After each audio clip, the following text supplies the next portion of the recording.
Hi అండి, అందరికీ నమస్తే. మళ్ళీ ఒక చిన్న వీడియోతోటి మీ ముందుకు వచ్చాను. ఆ చిన్న వీడియో ఏంటి అని అంటే, మనం డబ్బులు లెక్క పెట్టేటప్పుడు ఒక్కరు ఒక రకంగా లెక్క పెడతారు కదండి. చాలా వరకు అయితే ఇలా లెక్క పెడతారనమాట. ఇలా అయితే అస్సలు లెక్క పెట్టొద్దండి. ఇలా లెక్క పెట్టడం వల్ల లక్ష్మీదేవిని పొమ్మని మనం చెప్తున్నట్టు అనమాట.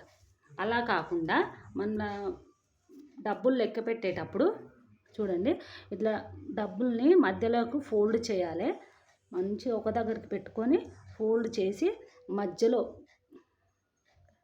మధ్యలో వేలు ఇక్కడ నేను పెట్టాను చూడండి. ఇట్లా మధ్యలో వేలు ఇట్లా పెట్టేసి బొట్టన వేలుతోటి ఇట్లా మన దగ్గరికి రమ్మన్నట్టు పిలుస్తుంటే లక్ష్మీదేవికి నచ్చుతుందన్నమాట.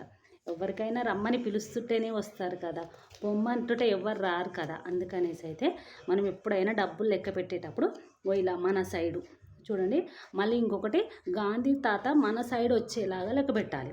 గాంధీ తాత కనబడుతున్నారు కదా, మన సైడ్ వచ్చేలాగా లెక్క పెట్టడం వల్ల లక్ష్మీదేవికి నచ్చుతుంది అనమాట.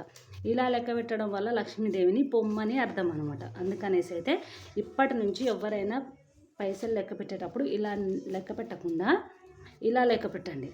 లక్ష్మీదేవిని ఇంటికి రమ్మన్నట్టు, మన దగ్గరికి రమ్మన్నట్టుగా పిలవండి. ఓకేనా? అలాగే ఈ వీడియో కనుక నచ్చినట్టయితే ఒక లైక్ చేసుకోండి, సబ్స్క్రైబ్ చేసుకోండి. Thank you, bye.